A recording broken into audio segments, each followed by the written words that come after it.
បាទសូមប្រជុំសួរឯកឧត្តមមនុស្សស្រីនិងកញ្ញាជាពិសេសអតិថិជនរបស់ក្រុមហ៊ុនឆ្នោត Camroto ទាំងអស់ជាទីគោរពពលជួបគ្នាសាជាថ្មីសម្រាប់ការជិះលទ្ធផលឆ្នោតរបស់ក្រុមហ៊ុនឆ្នោត Camroto នៅថ្ងៃនេះហើយថ្ងៃនេះក៏ជាការជិះលទ្ធផលឆ្នោតលើកទី393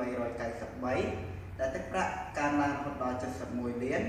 673176រៀលបាទនេះមកខាពេយូយើងចាប់ផ្ដើមជិះលទ្ធផលតែម្ដងជាដំបូងគឺយើងធ្វើការជិះលទ្ធផលឆ្នោត 5D បាទសូមត្រៀម1 2 3ប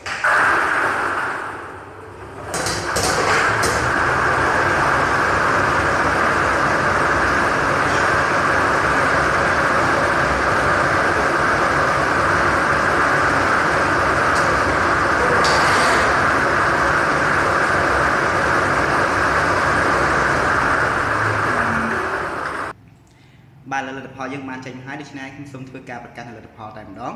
ដែលក្របពីងប៉ុងទី1គឺមានលេខ3ក្របពីងប៉ុងទី2គឺមានលេខ5ក្របពីងប៉ុងទី3គឺមានលេខ5ក្របពីងប៉ុងទី4គឺមានលេខ5និងក្របពីងប៉ុងចុងក្រោយគឺមានលេខ3បាទសូមបញ្ជាក់ម្ដងទៀតដែលក្របពីងប៉ុងទី1គឺមានលេខ3ក្របពីងប៉ុងទី2គឺមានលេខ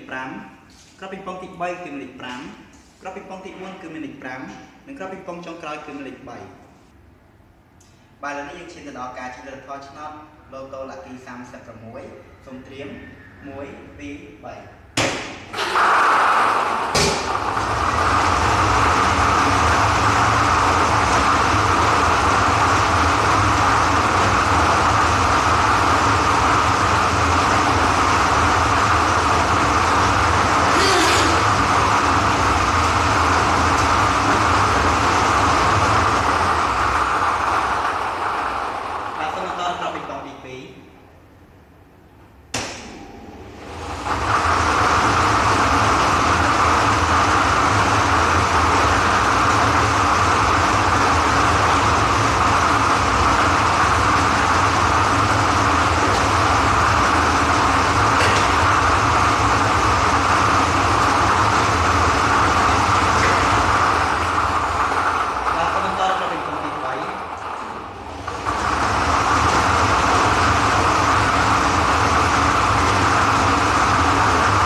បាទលទ្ធផលយើងបានចេញមកហើយដូច្នេះខ្ញុំសូមធ្វើការប្រកាសលទ្ធផលតែម្ដងដែលក្របពីងប៉ុងទី1គឺមានលេខ27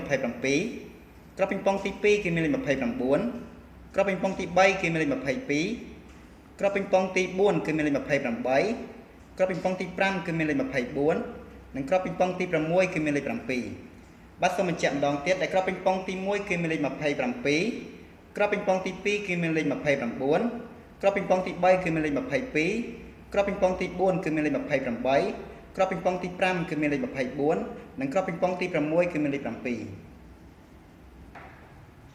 បាទឥឡូវនេះការជិះលទ្ធផលឆ្នោតរបស់ក្រុមហ៊ុនឆ្នោត Camroto ក៏ដល់ទីបញ្ចប់អរគុណសម្រាប់ការតាមដានទស្សនានៃការជិះលទ្ធផលនៅថ្ងៃនេះជាចុងក្រោយក៏សូមជូនពរដល់អតិថិជនទាំងអស់សូមជួបប្រទះតែសេចក្តីសុខសេចក្តីចម្រើនព្រោះទទួលទានមានបានគ្រប់គ្រងគ្រួសារពេលនេះសូមអរគុណសូមជម្រាបលា